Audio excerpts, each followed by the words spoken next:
Hello, everybody. Welcome back. It's episode 2. Panel, are you ready for a great discussion tonight? Yes. Hi. Those of you that were with us last week, thank you so much for joining us. We had an amazing conversation and really reached more people than we ever thought we would. You might notice that we've got some new panel members today, and we're going to introduce those to them, but we have to do our official welcome with our introduction video. Melissa, hit it.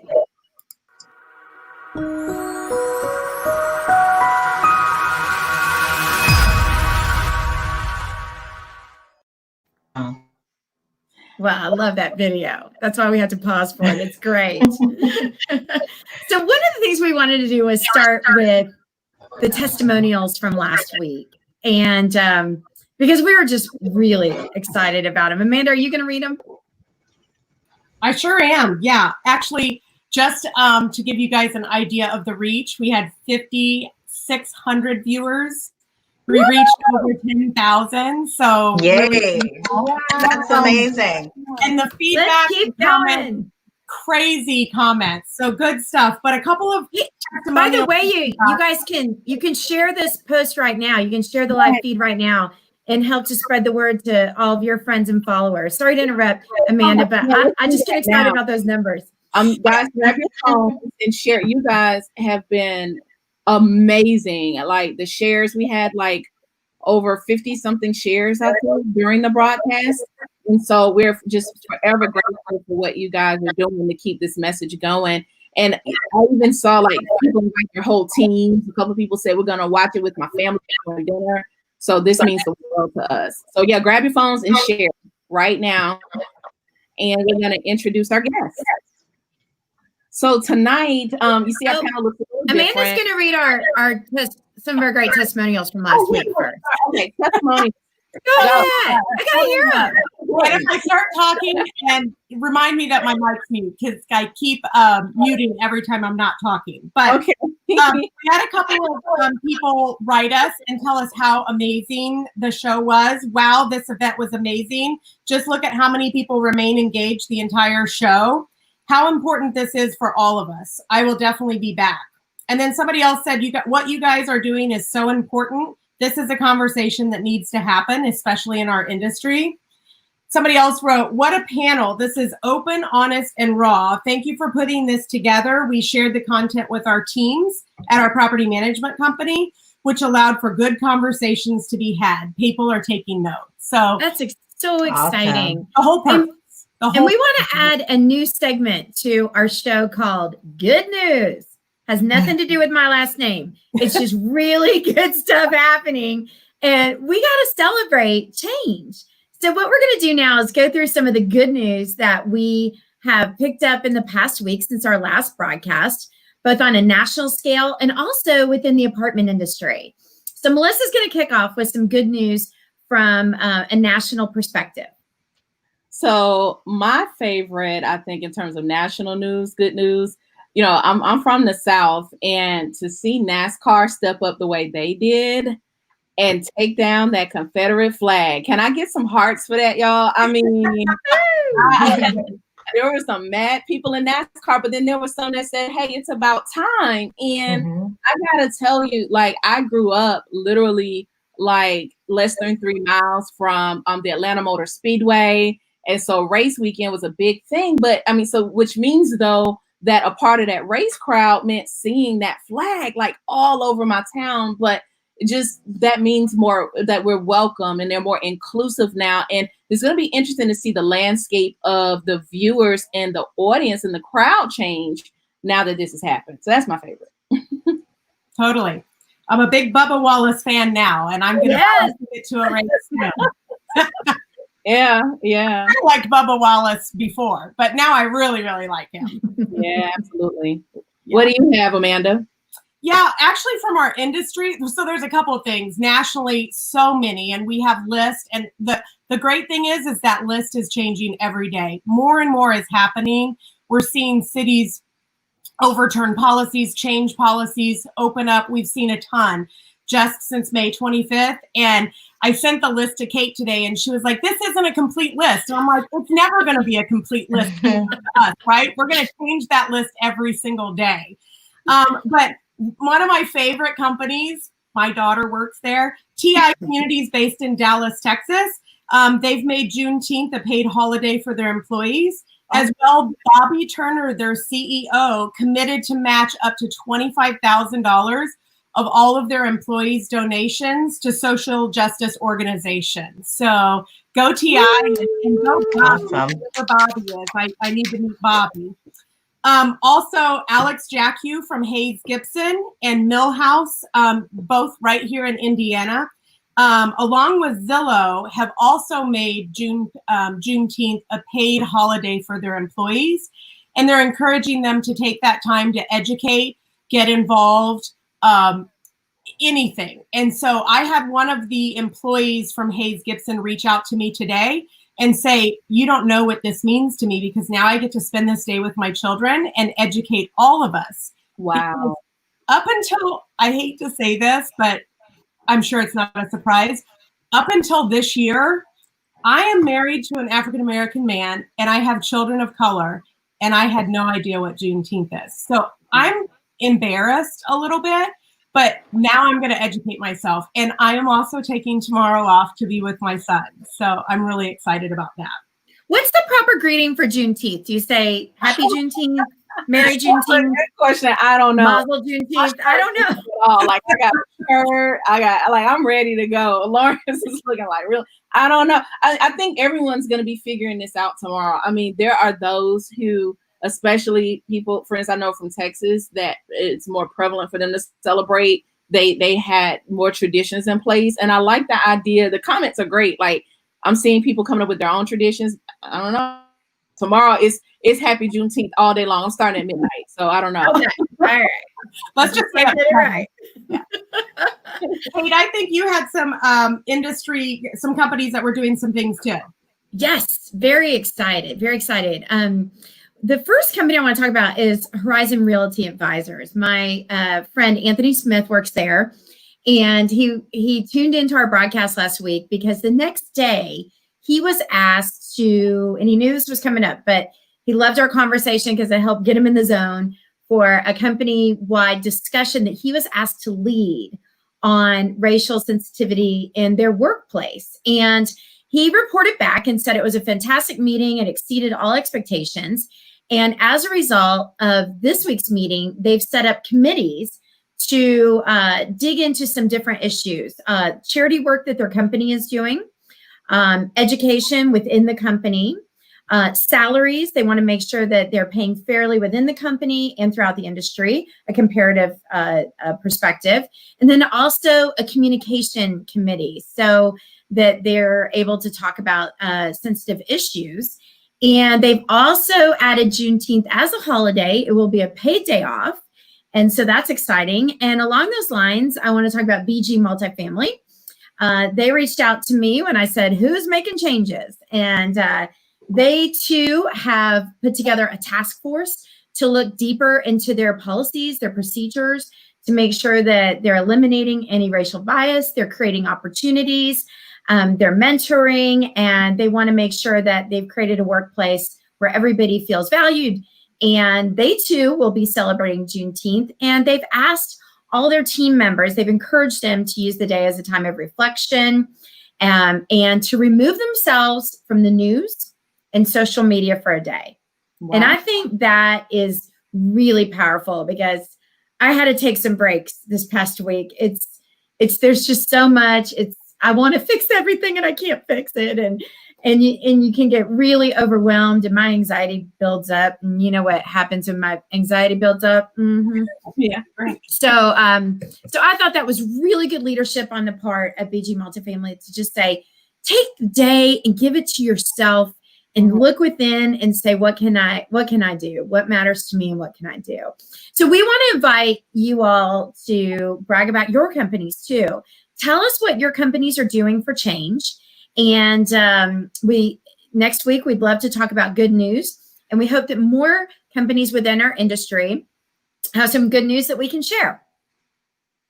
Awesome. So I'm popping up a few of the comments here. You guys, y'all are the best audience ever. Lawrence was able to drop a quick link here. So a couple people asked, like, what is Juneteenth? We are going to have a little short educational snippet at the end so that we'll even share the video on our page if you want to talk to your family about it and share it with your team. So Lawrence, thank you for that.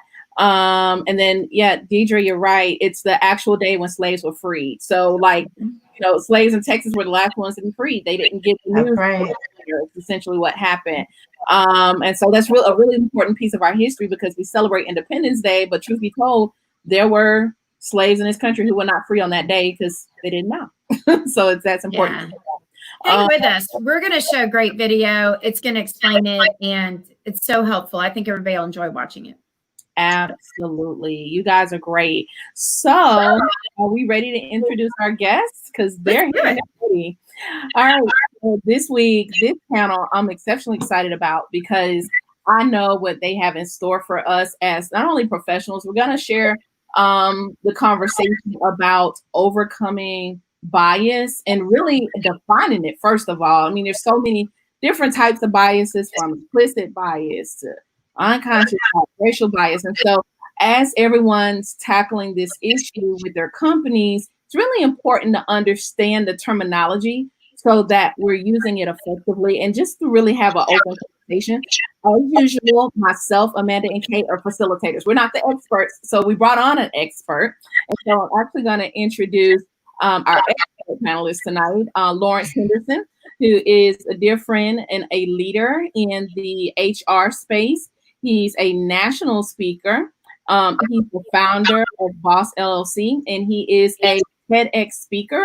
So he's a professional speaker on this topic, a military vet, and he's definitely on a mission to talk about having your own personal mission, and has trained all over on the topic of bias for multiple industries. So Lawrence, thank you for taking some time to join us tonight.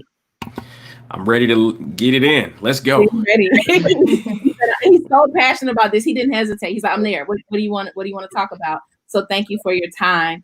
And I want to welcome back one of our panelists from last week, Chiccorra out of North Carolina, who, as we said, is born into the industry, but she has made tremendous strides through NAA, NAAEI, and with diversity community with NAA to really make sure that we're mentoring and form into a diverse group of future leaders in our industry. So much so that she's been a contributor to white papers and curriculums, just things that are going to spearhead our industry in a whole new direction. So welcome back to the panel, Chiccorra.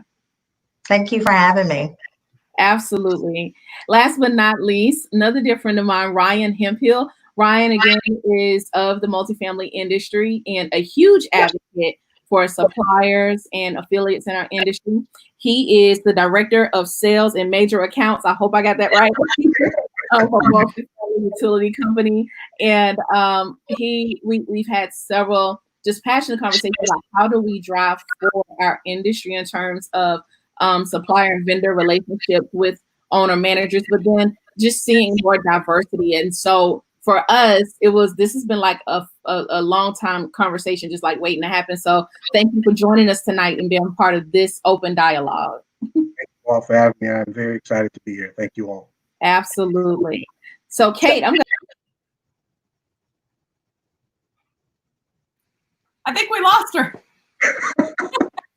She just logged out. She's done.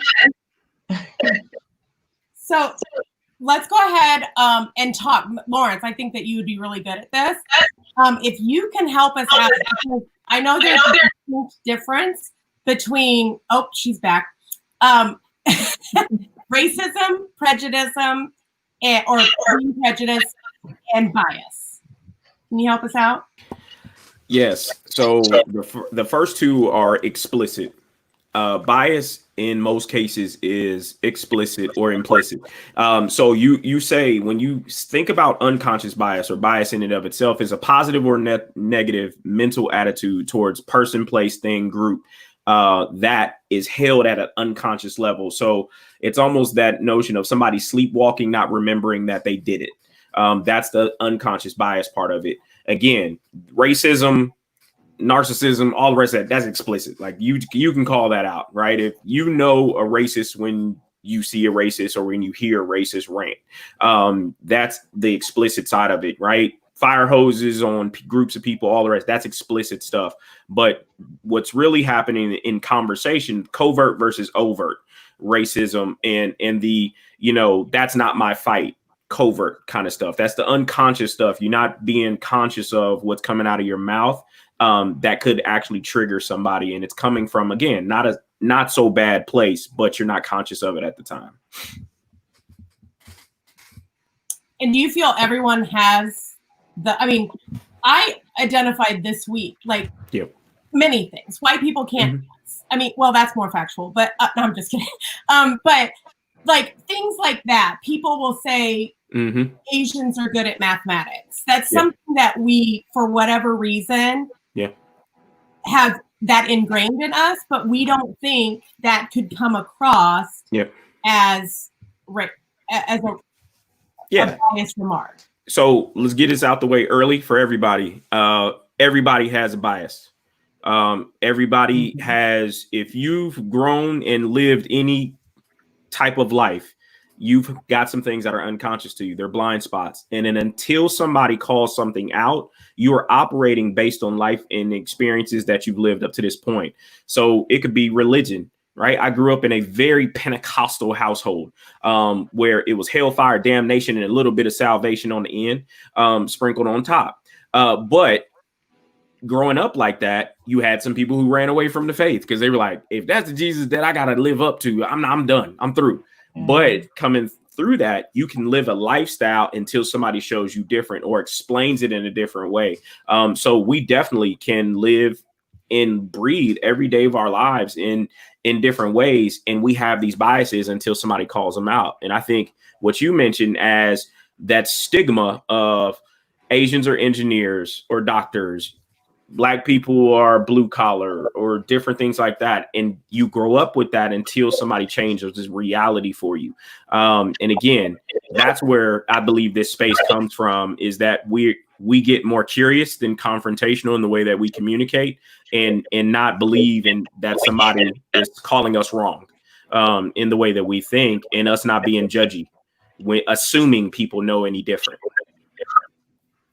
Okay, allow me to dig a little deeper. Go ahead. I'm going to take a risk here. Okay, set up a scenario and tell me what category this falls into. I'm in an elevator, stops at a floor. I'm at a hotel. I'm alone.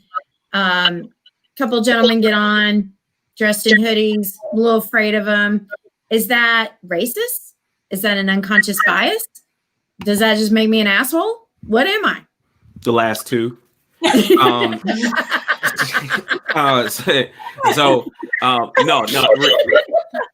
That's an unconscious bias, right? Okay. Because something in your world has triggered inside of you. Because again, you've lived experiences, whether that's as a direct experience or indirect experience, or you're living through the stories or the optics of the world we live in. And for case in point, in 2006, my wife was carjacked in broad daylight in a school parking lot. So not understanding and not dealing with that trauma of having something and somebody that close to me go through that type of trauma, something was happening to me, even as a Black male. When I saw young Black men anytime, anywhere after that event, I would flex. I began caring. I began anticipating an engagement or an altercation until she actually addressed it and she made me aware of what was happening with me. And in that moment, it needs to convert from unconscious to conscious mindfulness when you're in those situations. Now, if you were in that elevator and you began laughing at yourself, I'm like, why am I doing that? He didn't give me a reason to feel nervous or conscious. And then that's where we need to be, more conscious thinking than unconscious. And again, it's all around awareness. That's where I really hope this conversation goes tonight. It's around awareness and us being more conscious communicators and conscious leaders as we live our lives. Mm-hmm.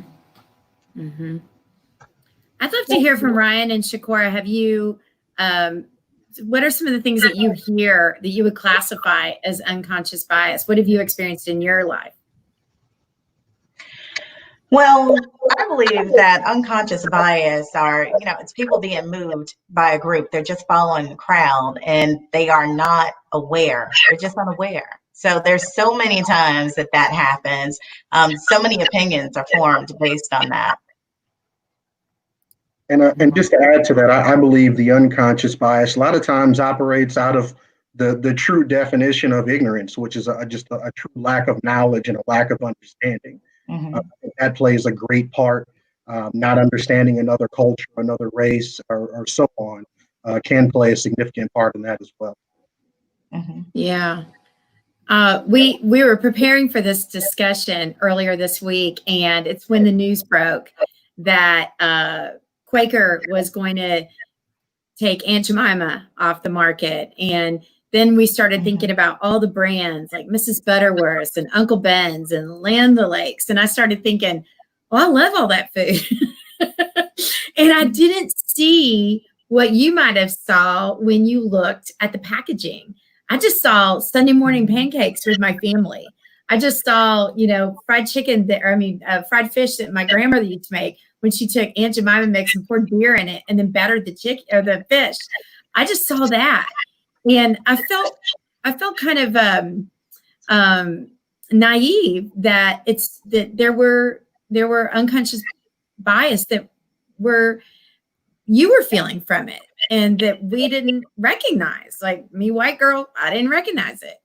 So who wants to speak to that? Tell me how that news affected you this week. I want Amanda to share her story if she doesn't mind about it, because we had some internal dialogue about it.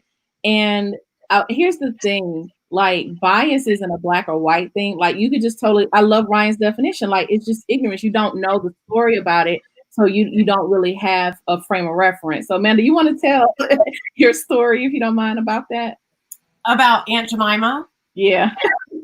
Well, refresh my memory because I've talked about Black, but it was just like, hey, he even as a black man, he's like, hey, he didn't think about it one way or another. And I was saying, hey, some of it's just woven into marketing for so many years, like you're not even aware that messaging is there. Totally. So I bring it up to my husband because we have syrup in our house, right? And he was like, I grew up in a black household. I never even thought about it. So then I started researching Nancy Green and the woman behind the brand and how that happened. And I even shared with you guys, which it's so cringeworthy, but the marketing that was used. So this woman had a recipe. They bought her recipe. There's a lot of people out there wanted to argue with me today about how for somebody that was in her position at her age, she was paid, well, never fairly enough, not for $1 billion company, but they still use the imagery of her being the help outside of a window. The ad that I've posted for many people to acknowledge, you may think that she was a success story, but the imagery that they used of her, it still kept her down. And to me, that's not success. But the crazy thing is that my husband, sorry, Taurus, he's 51, grew up eating Aunt Jemima syrup, but never even thought about the picture on the bottle. Now that this has been brought up, it's the only thing we can look at now. So I'm not going to buy it until it's changed. The thing is, Kate, those brands, the food is not going to go away. The brand will change. It's still going to be the same great syrup and the same great butter and Uncle Ben's rice. But I'm a supporter of the movement to make these changes because I think systemically our society has kept people down long enough, subliminally or not. And I think the media plays another role, a big role in that, but we'll talk about that later. So some of the bias is that for many white people, that might have been the first Black person that they saw. What, if they're 2, 3, 4 years old and the box was on the table, that might be the first time they saw a Black person or recognized a Black person. So imagine the bias that person looked like the cook that was held back in the kitchen. Very interesting. Okay, Chiccorra, what were you going to say? Well, I was going to say, I was brought up very different. We knew about it. My family made sure that we knew about it. It's not in my house. It wasn't in my house growing up. It just wasn't okay. And my parents, they educated us on it, so we knew what it was. And truthfully, I feel like, like you said, the brand is, we watch brands change every single day. They change their logos, their images, and we think nothing of it. And so that's probably what's going to happen here now. Some people, they may get some pushback because some people may think, well, they were bullied into making this change. Someone forced their hand. But the fact of the matter is there's going to be no changes to the syrups or anything like that. It's just packaging, and we're used to seeing that. So it's nothing new, but we knew about it. I think one of the biggest issues is in why people they believe they have to pick a side on this thing, right? As if we're attacking their way of life. And when you start talking about unconscious bias and the people who are having a reaction to this and these very open in their feelings type of emotions, they might need help for it. But those are the ones you need to watch, because those are the ones you need to be mindful of the things they've been saying out loud over the last several years that you've allowed them to get away with. And what we really having a conversation around is how we've allowed people to be complicit around us. And those covert statements that you allow people to get away with is, don't blame me, I didn't own slaves. So racism should never be a topic that I have to debate of its legitimacy of it being right or wrong. That this is not a debate. I'm not debating with you about this. We're having a heart conversation, not a whether or not this brand is a good brand conversation. And so I think we keeping these things the main thing and allowing those oxygen thieves to just go ahead and win themselves out is where we all need to live. And like, all right, if you need to have that argument, you have it in the corner by yourself. Go sit over there. But the rest of us human beings are going to have an adult, respectful, empathetic, and mature conversations around how we move forward together and we move towards change. Because for us to be innovative, we have to be prepared, like you said, to change and to shift. That's who we are. We make shifts along the way. We course correct along the way. That's how progress happens. So that's the part of it for me that, again, racism is not a topic on the docket or on the ballot box. It is something that we need to abolish, period. That's good. I'd like to hear from Ryan in terms of, as a father, but also a Black man in the industry, like how does this conversation of bias impact you? Because you see all facets of it. You can speak in the industry and outside as well. What are your thoughts? A couple of different things. So, being in this industry now, going on 15 years on both the owner manager side and on the vendor side now, seen a lot of things, seen some unconscious bias and seen some quite overt, racist behavior. I've kind of seen the whole gamut. With the unconscious things, there are quite a few different things that come to mind just from a lot of the conversations that take place, particularly about other nationalities within the industry, and the comfort level for people to have those conversations with you when it's not necessarily regarding your race. And the being complicit, I heard you say that earlier, Lawrence, being complicit in those conversations. Melissa, you and I spoke last week about the importance of stopping those conversations at any level. Whether it's about a different nationality, a different sex, we're talking about race in this one and so on, the disparaging remarks, because it does create and sort of foster that ongoing culture. And then it becomes the culture of the company where that behavior sometimes can become accepted. We've all worked long enough to have worked with these people, and in some cases, we know who they are within the companies that we used to work for, currently work for, so on. And because that behavior is not, it's not course corrected, it continues to exist, and then it begins to, whether it diverts good talent away or just creates, again, just a very toxic culture from not addressing the issue properly inside. And then outside, I've got 3 children, 2 boys. My oldest is 17 and is driving, and having conversations with him about living in this world and the bias and, again, the overt racism that exists, that he will experience, that I experienced, that generations prior to me experienced even greater. And just having conversations with him that I wish I didn't have to be quite honest. But in getting him to understand how to navigate what goes on, I have to continue to educate him and continue to educate myself. So within the company constraints, it's about addressing the culture. I saw your comment, Lawrence. I agree. It's cutting the problem truly at the root.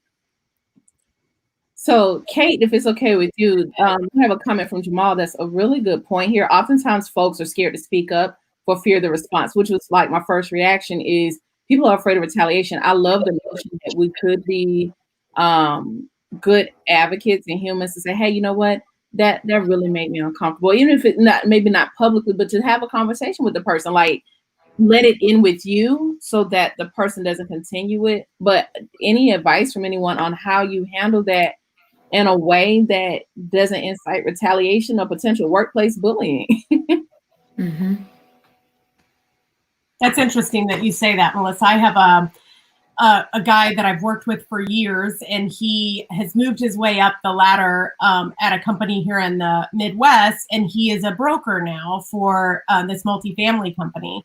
And we've attended many events together. We've done NAA together. And I cannot tell you how many times somebody would say, oh, is he in maintenance? Because he's African-American, he has long, beautiful dreadlocks. And the assumption was he could not be in the C-suite. There's no way. And I would look at them and be like, no, actually, he's a broker.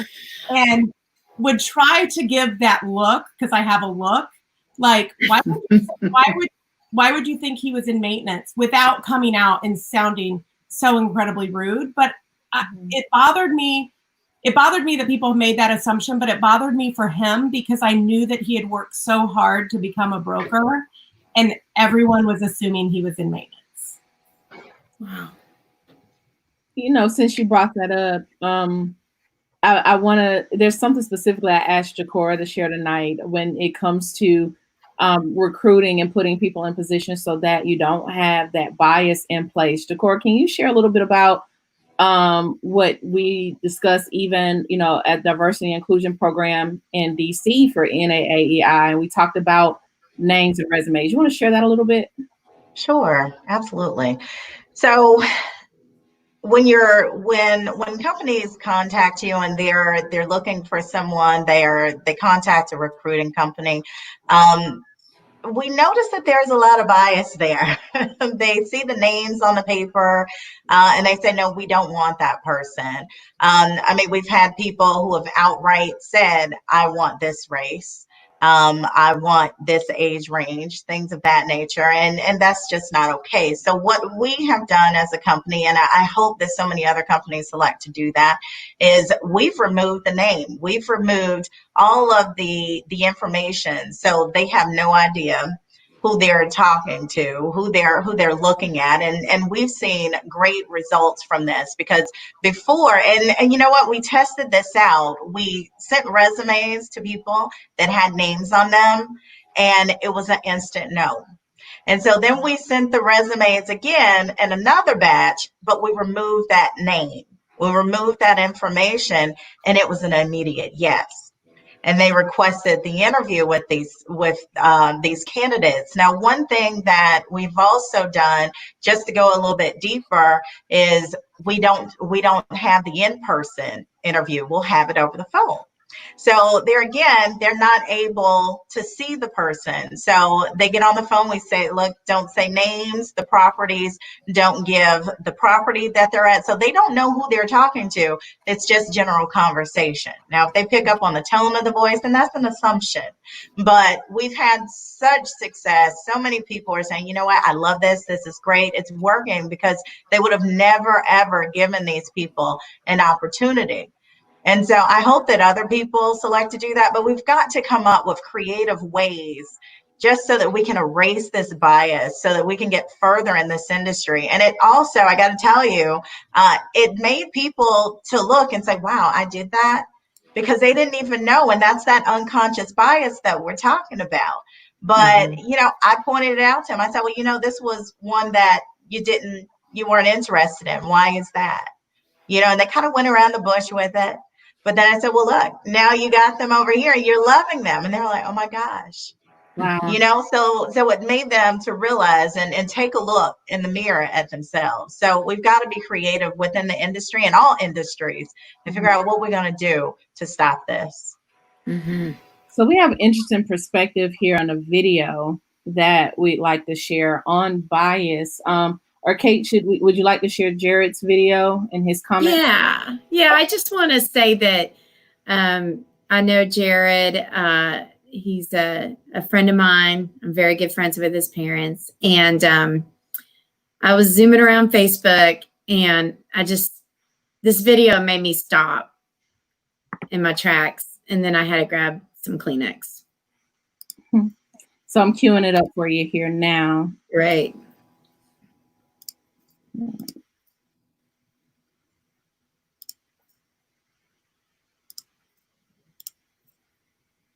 Black.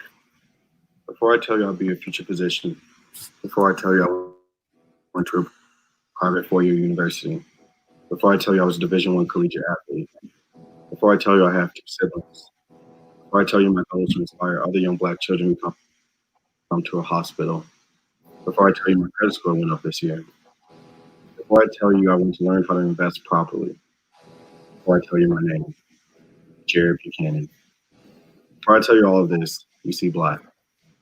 You see, no matter what, I'm the same on the outside as my brothers and sisters of the Black community. And I can assure you I feel on the inside by experience as a Black individual in America. So many emotions, it's hard to think right now. Whether or not you think I'm a different type of Black or not as Black, I have not and will not get seen based on my accomplishments, goals, or beliefs. The first thing before I open my mouth that you will see is my unapologetically Black skin.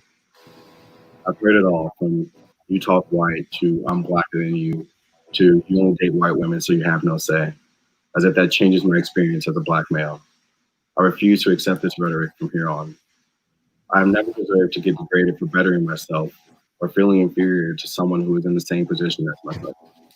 I'm doing what my ancestors fought so hard for and what we're still fighting for today, to be recognized as a human being capable of doing the same things as everyone else and nothing less.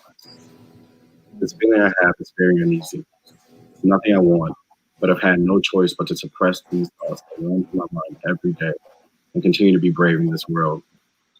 It's simply exhausting. As a runner, praying for safety prior to an afternoon jog is the last thing I want to do, but yet I can't do it. I have to. I don't have answers on how to solve any of these problems. I only wish. I can only give my perspective as of now, and hopefully that is a step forward. I'm not okay and I won't act like it. In due time, hopefully, but for now, this is my experience. I am Jared Buchanan. I am the color of my skin. We can do better, America. We can't do it alone. Wow. So I thought this was really, courageous of Jared to post, and we'll post it to the Color Outside the Lines Facebook page so that you can share it with, I would love to see this go viral on a big scale. It's gone pretty viral already, but on a big scale. And I thanked him for it because I knew him better after watching it. I put myself in a place of trying to listen and understand. And the way he contextualized his thoughts just resonated with me. And it was really powerful. And it was that day that I called Amanda and said, we got to talk about this. We got to have public conversations about this. So thank you, Jared, if you're watching. That was an incredible video. And I hope you all will go to the Color Outside the Lines Facebook wall in the next few days and share it to your wall so that we can share it with a lot of people. Yeah. Yeah. I mean, the goal is really, like you said, we're not experts here, but we want to just really incite healthy dialogue and conversation. And so if it's okay, I want to ask, while we do take a moment to watch the blind spots video, Lawrence, as our expert here on this topic, while the video's playing, if you wouldn't mind just sharing in the comments for us some of the definitions you said for covert, overt. I think this is really important because I firmly believe, just like last week, you guys have been such good stewards of the dialogue we have, and you've taken it back to your team. So as this video plays, Lawrence, if you can kind of help us with the definition so we get it right and we recognize it. So Gotcha. Yeah.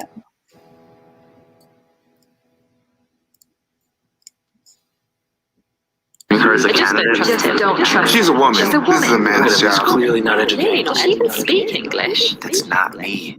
I'm not like that. I'm not like that. You call it an honest mistake. Science calls it a blind spot. Our unconscious mind is a mysterious and powerful thing. It makes 90% of our decisions without us even knowing it. Our brains are overloaded with 11 million pieces of information every second. Yet we can only process about 40 of them. So we're wired to make cognitive shortcuts, using past experiences to make assumptions. And you know what happens when we assume. Our unconscious mind can put us on autopilot, determining where we sit, who we eat lunch with, who we turn to for advice, and who we choose to offer a helping hand. Living our lives with blind spots can put us in a tunnel. Same point of view, same decisions, same outcomes. We can find ourselves trapped in the land of snap judgments and misconceptions. We've all been on both the giving and receiving end of blind spots. Think about it. Who's talented? Who's able? Who can I trust? Who belongs? We've all been there. Blind spots are part of the human condition. Our choices have consequences for us and the people we interact with. By accepting that blind spots exist, we can stop. Imagine what possibilities exist if we could do it all over again. Different perspectives, inclusive relationships, diverse networks, better outcomes, seeing people for who they really are. People like you with unlimited potential. We all have blind spots. Once you accept that you have them, you can choose to do something about it. It's time to check your blind spots and focus on what's possible. Wow, that was good. Good video. Yeah. And you know, Melissa, Jamal Liverpool put something in the comments section earlier about when we surround ourselves with people that are just like us, that's all we're ever going to see. Mm-hmm. So it's so important. And I've talked a lot about this, about the people that I hang out with and my family and all of that. You know, we all have a lot of similar thoughts and beliefs and we grew up similar.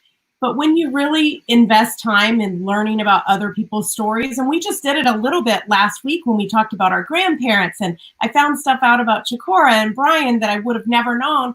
And that was 5 minutes. So can't we all spread our wings to learn more about other people, even if it's just over dinner? I'm going to understand Ryan better if I know Ryan's story. I now know he's a father.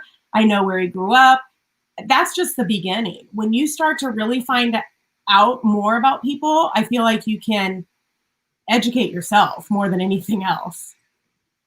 I love the quote. I didn't get a snapshot of it, but Jamal's comment was really good. Thank you, Jamal.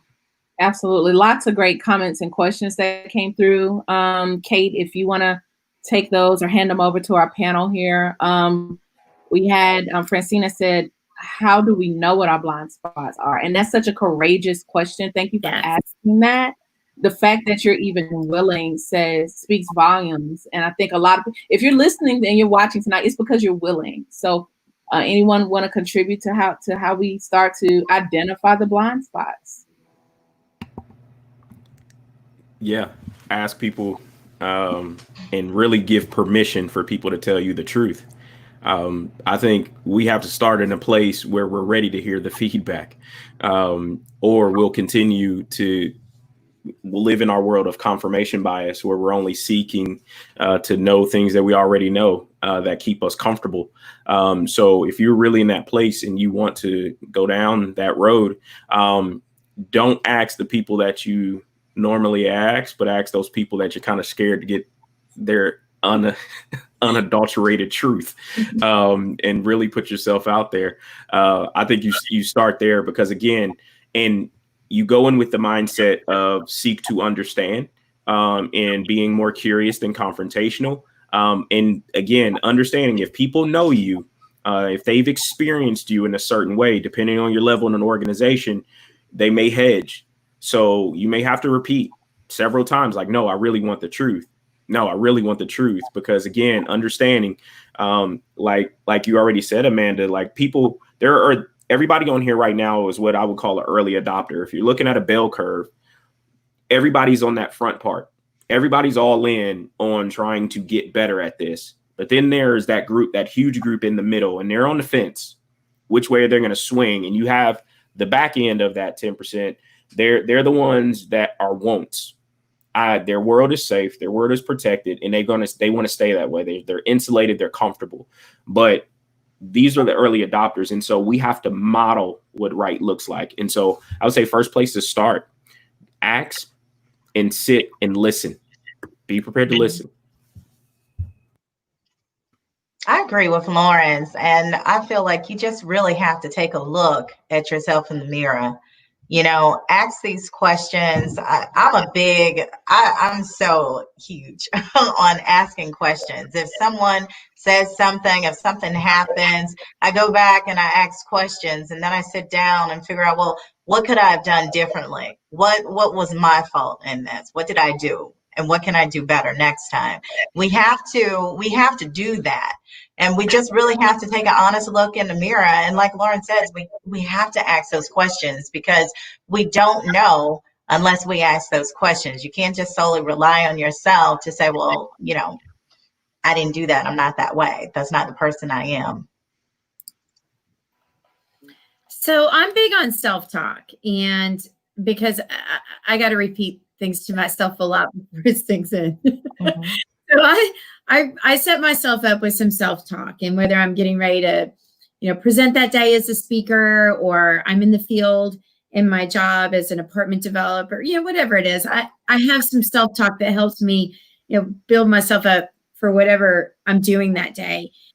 And I put in the comments about unraveling. I feel like, okay, I too am 51. I'm Taurus's age. And so that's a lot of years of a lot of experience and a lot of bias and a lot of history. And how do I start to unwind all of that? What is some self-talk that I could kind of say to myself every day to start my day off on the right path and set myself up for a successful day?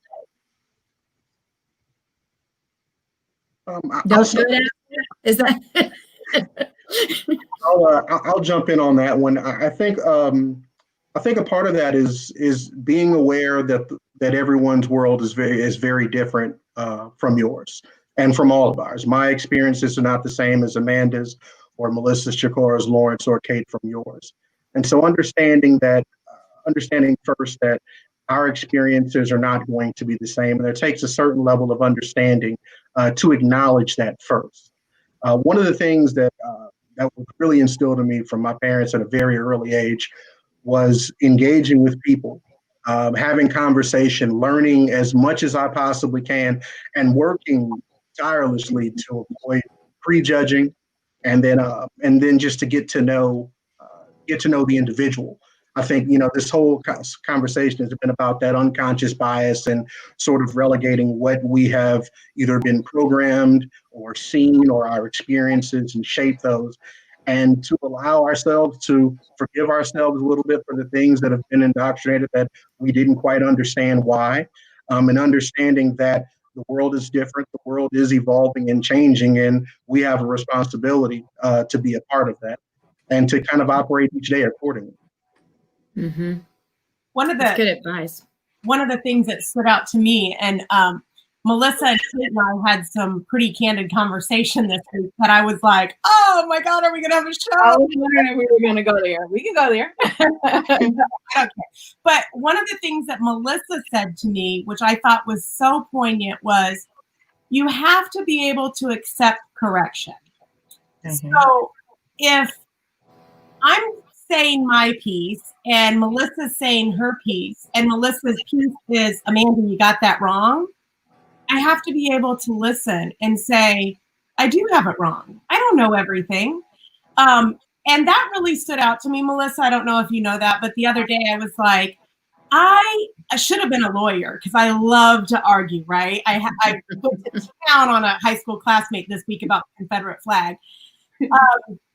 But I have to also be able to sit back and say, maybe not everything that I feel is exactly the way somebody else feels it. And if I'm going to be corrected and educate myself, I have to be open to the correction. Mm-hmm. Really good. But the person sharing the correction as well, you know, we've got to work on not shaming the person because of their ignorance to the issue also. You know, that's something that we all see a lot of, particularly now in the cancel culture that we live in right now. There is true ignorance out there that is not rooted in hate, but in a true lack of understanding. Mm-hmm. And I think that we do ourselves a disservice sometimes when we focus on the shaming, focus on the words and not where they came from, and the knowledge and sharing the knowledge to give people a greater understanding of what to do and how to handle those situations in the future. Yeah, I would also add to that, Ryan, and definitely great point, because nobody is going to share if they feel like you're going to judge. And again, understanding if we're talking about bias, these are mental shortcuts that have automatic associations. And so to go into these conversations with people and to everybody take their position, draw the lines, they become very defensive, they become very combative. And again, if we really are posturing to seek to understand, even that relationship between Amanda and Melissa could have gone left if Amanda would have been, if she would have received that wrong. And so us as leaders, us as early adopters, what types of questions are we using? And again, in our minds, this is not a difficult conversation. This is a necessary conversation. And so it helps me not be awkward when I get curious. And so I ask the question and saying, Amanda, you're wrong. Instead, I say, is there another way we could think about that? Mm-hmm. And just sit and make you do the work. Because now you're like, is there? Like, what made them ask me that question, right? Or instead of a close-ended, how else could we think about that? Right? If it's a team meeting, if it's a discussion, because people want to be involved in a two-way dialogue. Most mature people want to be involved in dialogue. And so you create the opportunity with those open-ended questions, but also, again, engage with the mindset. These are necessary. This is not hard. This is not tough. This is not, again, we're modeling what right looks like. So these are necessary conversations, and you're not going to get let off the hook without having it, right? I'm comfortable. You got stuff to work through. Yeah. Yeah. And I think if you have fear in doing that, you need to find out why. Get in touch with that, find out why. Why are you afraid of this person? Why are you afraid of that feedback? Like Amanda said, you have to be ready to receive it. I think that's great. Great comments. I mean, the audience here saying, people, Hannah, thank you so much for your comment. You have to get out of denial mode. It's an awakening, right? Literally, the scales are falling from the eyes of everyone, not just white people, Black people too. Like everyone, like we're all seeing the world very differently. So in that awakening, it does not feel good. Lawrence, you even referenced that earlier. So just, that's really good. Melissa says it's not easy to find the words to express something that seems so obvious. That's a good one. Someone who doesn't get it, giving grace and space for learning is so vital. That's so good. Grace and space. Like you have to correct in love. Like, give you a prime example. Even among us, we have you guys got to know there's a lot of dialogue and research that goes on behind the scenes to prepare for this, and we all have our opinions. And so, what I love about this whole experience, even in working with Kate and Amanda, is there's a relationship that's being built that if they say something or I say something in correction, well, trust the relationship to know that it's done in love. I think that's why it's important for teams to spend that time together. And I've even had to do that with my own team, where a team member may say something, and before I'm quick to offend, I said, wait a minute, do they have my best interest in mind? Because this is my teammate, and I have to trust that my teammate wouldn't hurt me. So that really the root of all of this is a lack of trust. Right. And I'll be honest with you, coming from a white person, there are so many things that we're naive to. Like I said, we didn't know what Juneteenth was until this year. Like we don't, I mean, I know a little more about the Confederacy and all of that, but I don't know what it feels like. I mean, I may pull into somebody and be like, oh, there's a redneck, but I don't know the hate behind it that you guys feel when you see that symbol. So empathy is a thing that I feel like our society has lost as a whole, period. But we have to look at this through the lens of somebody else, because Kate and I haven't experienced it. Right. I may experience by proxy through my husband, which, by the way, he's not 51 yet. He just texted me and wanted me to correct that. It's fact check. Sorry, it's hard. We can't understand the emotion and the feelings behind certain things, so we need you to teach us. We need to talk. And that's why I was so willing. I mean, I was honored when you called, and I said, yes, I'm willing because you're willing. And one of the important things, and the feedback, we talked about like feedback and testimonials earlier in the show, but I think the one that touched my heart the most is that, hey, I appreciate the mixture of people and diversity, even among the panels we bring on and the hosts, because, you know, it's and again, as a Black woman, yes, I need those spaces with kind of like that all Black love and camaraderie. And then, but some white people and Blacks alike, like, hey, as Black people, it may come across harsh or aggressive or loud or too much. It's like, hey, you don't want to be attacked or accused. Again, that goes back to, can you receive it in love? Is it delivered that way? And then even from white people, it's like, well, I don't know if I trust. That goes back to the trust thing. Do I trust hearing about race from an all-white panel? I don't know. That's a little. And I'm just being honest. So we have to. This is a representation of what the world looks like. So when you get a greater representation of that, it's much more of a level playing field, and that's necessary. Yeah. So Kate, you want to do a last round, lightning round Q&A before? I wanted to. What I wanted to walk away from this conversation today was really the definition of racial bias and being a racist. And I think a lot of times what white people are, they're afraid of themselves sometimes, and they ask themselves, am I a racist? But what I've walked away from this conversation is, and you all have safely explained it, is that we all have bias. It's part of the human condition. But if we have to see the world beyond the bias now, and it's going to take some work, and it's going to try a little harder. We need to try a little harder to do that. So I wanted to kind of ask the panel this question. And what do white people do that surprises you? I'll start with Ryan. We'll go left to right. I am so excited for this. I will tell you this. I'm truly amazed sometimes at the lack of experience when it comes to dealing with things outside of your own culture. I've had more conversations over just my professional career with people that truly just have not had any other experiences other than their own in their, their town, their city, no Black, no brown, and their, I hate to generalize and say it, but their images of what Black culture is, or things that have been projected on TV or sensationalized, and and have had no real interaction and understanding with Black culture, and that there are differences, there are different backgrounds, different socioeconomic standards. And I come from my background. I've got two very successful, highly educated, executive level parents. That's not the same experience as someone saw while I went to certain schools and lived in certain areas. Some of my peers did not. But when I met people from those areas, they had certain preconceived notions about who I was and who I am because of the color of my skin. Mm-hmm. Good one. Chiccorra, what about you? What do white people do that surprise me? It's hard to say, right? You know what? I got it.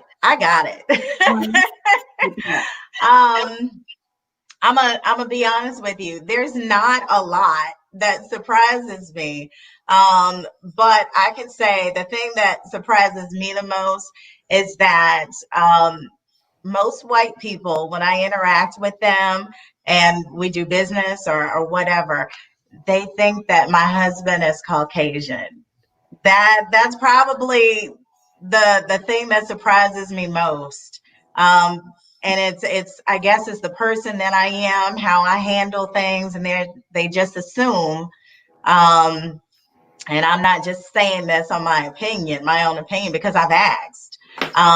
I guess just because of the success, they feel as if I had to have a Caucasian backing me. And it was always very shocking to me. To this day, it still blows my mind when people say that.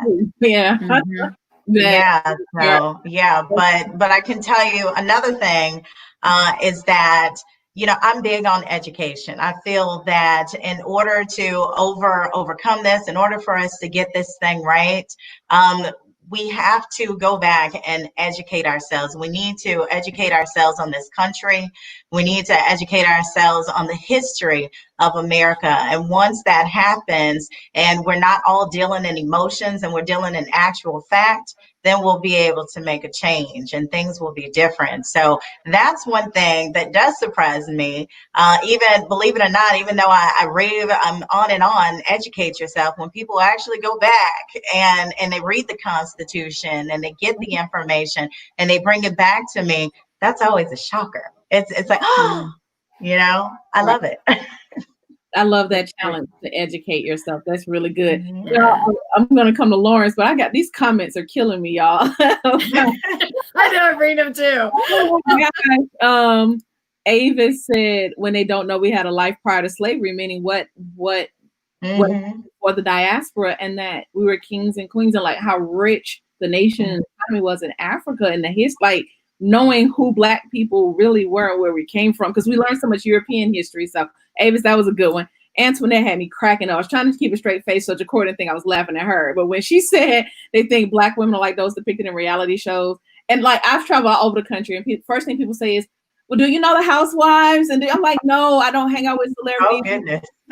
We don't all know each other, white people. So that's a good one. Claudia, yes, do not touch my hair. And I got a lot of stories about that. Man. So Lawrence, what's yours? I wouldn't say I'm surprised, but in this season of life, let me help y'all. Every Black person does not speak for the culture, and they are not a part of the DEI department. They are not diversity and inclusion instructors. And the way that I approach this is, I imagine a kid slamming their hand in the door and you make them try to explain to you how bad it hurts with their hand, right? And so I have to help people understand, like, imagine bringing all your Black or minority employees into a room and say, help me understand why you're hurt. And they don't even know how to process this stuff. Like you said, some of us just learned about Juneteenth. So to help make me all of a sudden be a part of the DEI conversation, I don't want to. I was a programmer. So call the experts in. And thank you all for calling everybody in their perspective entities and what they love to do. People, we're awkward too. So we don't have the words to say. And I love what Chiccorra said about the engagement, but engage, educate, and empower these conversations, right? Thank you all for opening up this platform for the right people to be brought into the conversation so that, again, we can now empower others to continue the conversation, because that's the do work that we all need to sign up for. Is now that you've been educated, now that you've been engaged, you be empowered to continue your own conversations. If it starts at home, if it starts with your kids, if it starts at church, be empowered to continue these conversations and invite us 6 to those conversations. We love to be a part of those so you don't feel alone. And I think everybody needs to understand, Brene Brown says it this way: for us to really build authentic connections, there are kind of 3 things that need to exist. People need to feel seen, they need to feel heard, and they need to feel valued and appreciated. And we as leaders and practitioners of this, we need to hold the space. Empathy. That's empathy. Help people feel seen, heard, and valued and appreciated. And again, posture to listen. Listen. I have something, Chiccorra, you said that a lot of people assume that you are married to a Caucasian man. I get the opposite. People are like, I can't believe you are with a Black guy. And I'm like, what? Because I don't look like I was on Jerry Springer. Like, they have a vision of what that looks like as well. Oh yeah. I don't think they I think they think they're paying me a compliment, but I'm like, what does that mean? Like, people are very assumptive of how people got to where they are, and it's really, really crazy. But people do say some really dumb things. And I'm always offended by it. Yeah. Really. Well, I ask a lot of people, like, why would you say that? And they don't generally have an answer, or they'll say, well, you're so well spoken. So is my husband, actually. We all are. Our whole family is well spoken, and that doesn't have anything to do with our race. It has to do with our education. So it's really amazing. I think a lot of people feel like they might be paying a compliment, and they have no idea that it is the most offensive comment ever. Oh yeah. In my case, it's very demeaning, because I have a very strong Black man. My husband is amazing, and he's everything, and to discredit him, and it just blows my mind. Like, wow, really? It's interesting to me on the other side of the seat, Amanda, to hear you say that comment about the smart and articulate thing. Like, I'm being honest, y'all, don't kill me. This is what this platform is for. Like, I love this industry. I love it. Absolutely. I love the family and the camaraderie among it. But I've gone to conferences. One, my name is Richard White, so you don't expect me when I walk in the room. Two, I've had people sit in my sessions or whatever the case may be and say, I really know what to expect, but you are you're so smart and you're so articulate. And I'm just like, oh, thank you. Like, and I know, and it's like, okay, you may have had the best of intentions, but do you say that to white people too, or do you just assume, well, of course they're smart because they're here in the room and they're great people? Like, I made it to that point because I'm qualified, and so it's strange, like, especially when they're like, oh wow, you're just so smart, and it's I don't even know how to respond to that. And the hair thing is very real. I've literally had people just walk up without permission and just pet me or touch my hair. And I'm like, you got to be kidding me. Wow. Well, okay, speaker to speaker, I've heard the same comments that you've heard. Okay, so they say it to me too. How do you take it? Because some of that may be wrapped in by some of the biases and things Lawrence talked about. So how does it come across to you when you hear it? Oh, I'm always searching for compliments, so I'll take it as a compliment. But okay, so we know this, and I want to compliment your presentation. I want to tell you that you did a great job. You're so intelligent. You're so smart, because you are. Yeah. So what's a safe way to say it that you wouldn't think that there was? That's I'm going to take it back to the root of what Amanda said earlier about our own candor among us as hosts is what I've decided within myself. And of course, I'm sharing it just because as a point of conversation and knowledge that, hey, it does come across a little strange sometimes to Black people. But I have personally chosen to not pick up the offense. For that or a number of things. I hear people say all kinds of crazy stuff. Like, offense is an option.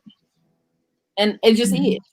Mm-hmm. I can just choose to chalk it to your ignorance, or I can choose to carry that with me and let it like soil or ruin my own peace. And I just don't, I make the choice that, hey, you know what? I'm going to choose to believe that you meant that in the best way possible. But I had to mature to that point.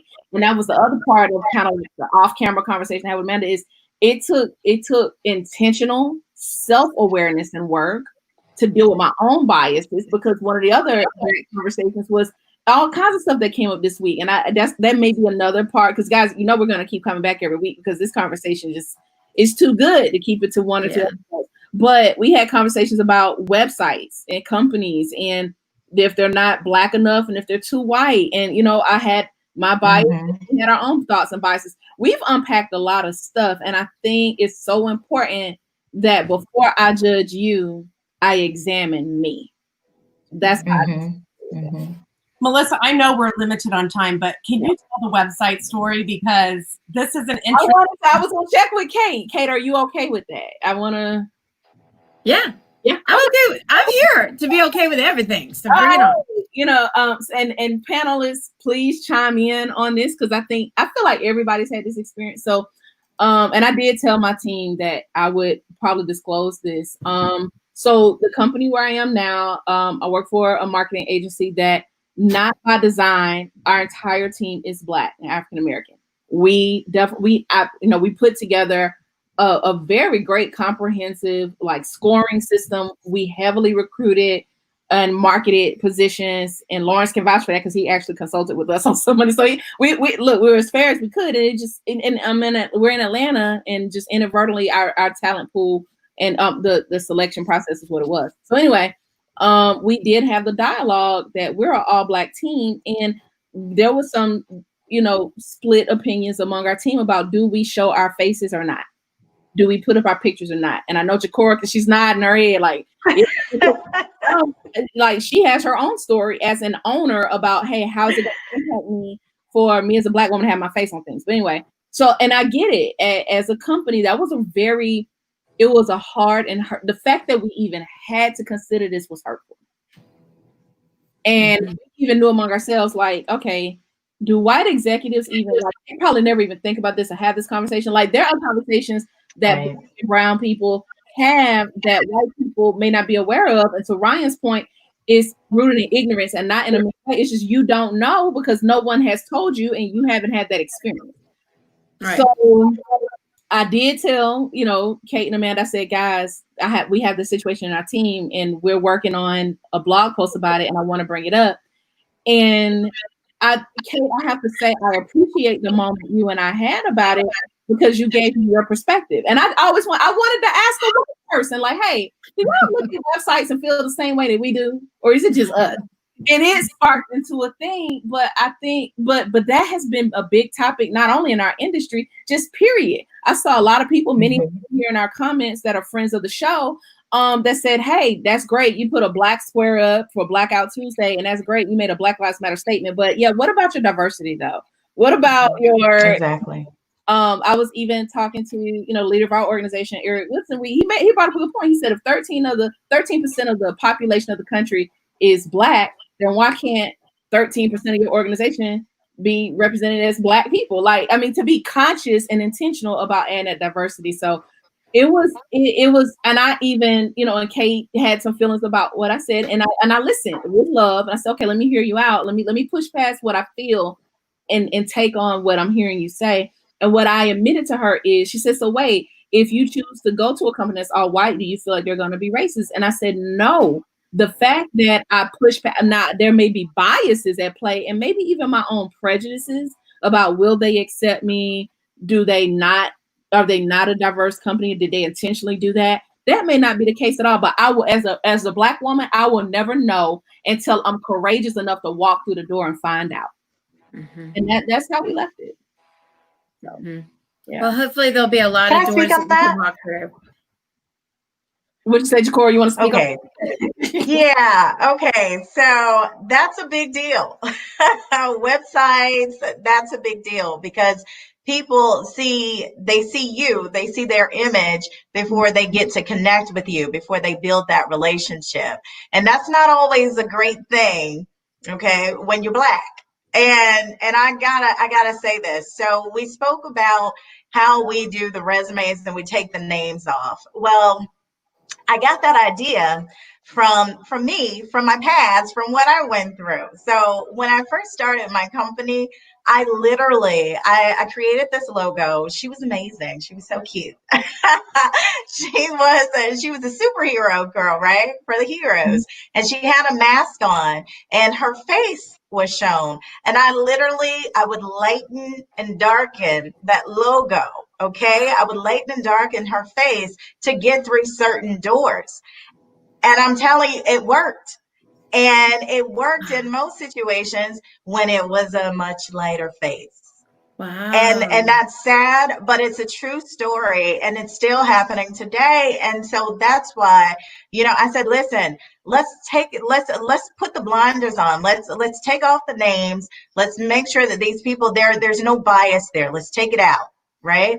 And so now we're seeing success stories. But I would have never, if I would have put my face, it would have never happened. Even with my name, Chiccorra, people were confused. They didn't know. They were like, is she Hispanic? Is she, they said they never knew. And then with the last name Connor. So you said what? Why does it matter? What'd you say? You know what? It doesn't matter. It should not matter, but it mattered, And so that's sad. And that's what we need to fix today. We need to fix it. We need to stop it. Mm-hmm. Yeah. This was healthy. I feel lighter. Yeah. Anybody else so like any one of you are particularly I'm aiming at Ryan and Chiccorra here. How does this help you all, and what can you take back to your teams? I hope everyone has like a follow-up, convo with your teams or a debrief about this. What can you take back from this to your teams? I'll go first on this one. I think my team, most of my team is actually watching. So thank you all for tuning in. I definitely appreciate it and the support. Just to continue, I feel very fortunate. The people that I work with, the dialogue that we share on pretty much on a regular basis is very open. It's very honest. We have some very forward-thinking people within our company. And so a lot of these conversations we're having internally. And we are talking about how to improve just the day-to-day. And one of the things, to not get too far off task with this one, but I think what I've seen that we've decided to do within our company is to not tolerate it, at all. And not in the sense where the big issues and things that happen, but just to hold each other accountable, to hold coworkers accountable. And, I think that creates the change inside of a company. It's very difficult to change the heart of a person, but you can get them to adjust their behavior. And you can create that type of change. And that's what we look to do. We look to work together. We share common goals. We share common conversations. And from there, we believe that our relationship will continue to grow within the company. Chiccorra? Well, I always take everything back to my team. And I'm like, what do you think? Was that good? But look, we're being honest, right? Mm-hmm. So, but this is most definitely a conversation because we all have our own views. We're all going through things right now, right? Everybody, there's so much tragedy around us. But this is a good conversation because it allows for other views to come into play. It's not just our views. So this is really good. We'll sit down, we'll talk about it. And, I'm sure we're gonna take notes on some things. One thing that we always do is when something happens, we always come together and we always have these conversations. And we just kind of release on each other. Now, I can tell you this. as far as Juneteenth, I think this is wonderful. I'm totally excited about it. My team is probably not even on right now. they're prepping for it.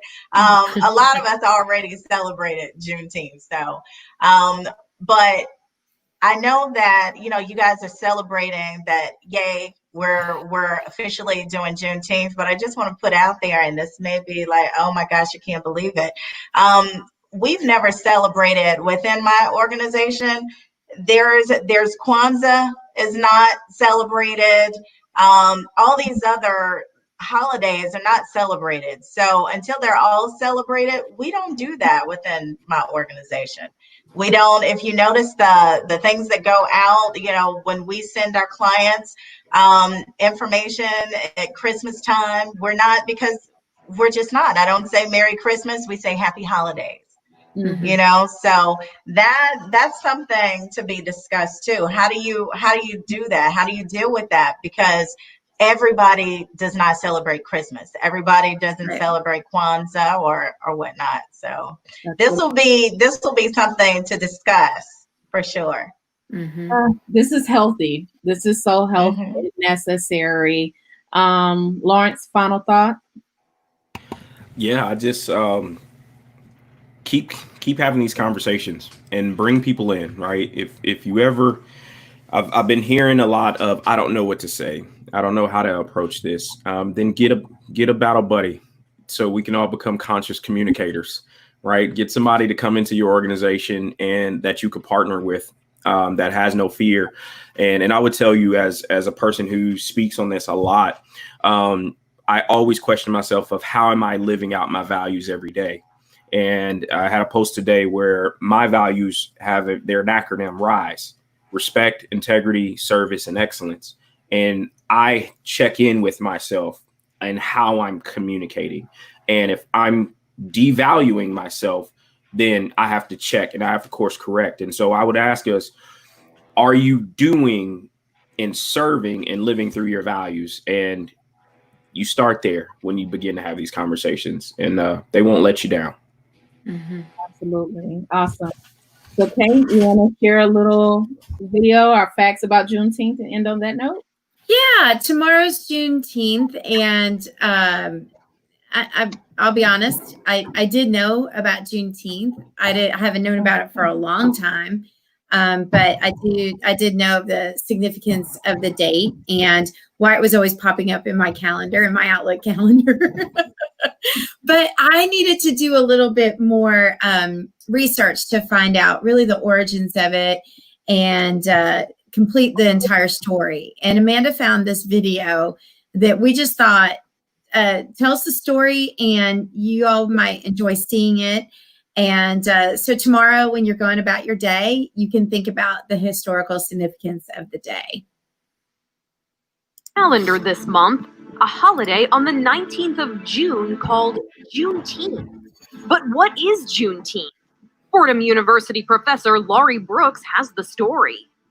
Juneteenth is an African-American holiday that celebrates the emancipation of African-American slaves in Texas in 1865. And because Texas was not at the center of the theater of battle in the Civil War, they received the news of Robert E. Lee's surrender much later. When the Major General of the Union Army, Gordon Granger, arrived in Texas, it was June 18th, and the next day he announced the emancipation of African-American slaves, and the formerly enslaved African-Americans then turned that into a holiday. And of course, Juneteenth is a combination of the month of June and the date, the 19th.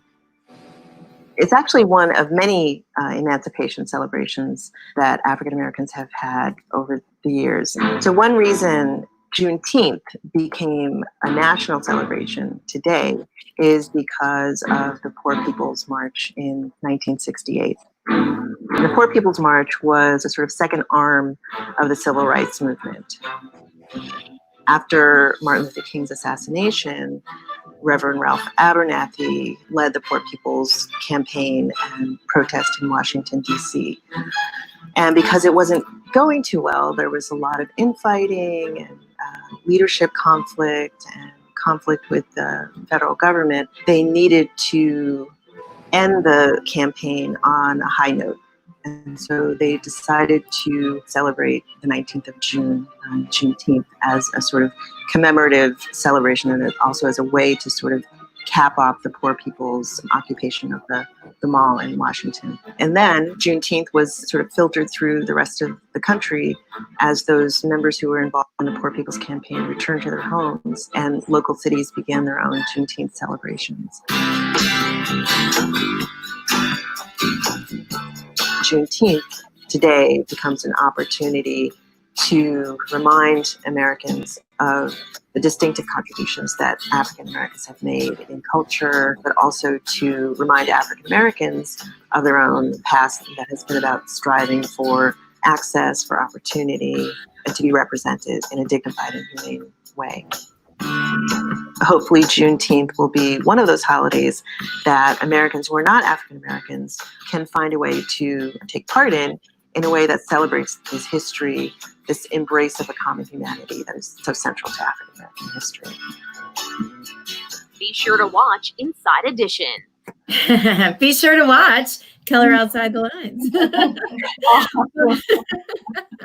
Well, we are committed to meeting again next week and the week after and the week after. There's so many topics that we do want to cover. So please send us your thoughts. What are your questions? I'd be happy to pose the question to the panel. If that's a safe way for you to have these discussions, have them through us. We would love to have you join us every week. I want to say a special thank you to this amazing panel. Great insight, information. Thanks for your honesty.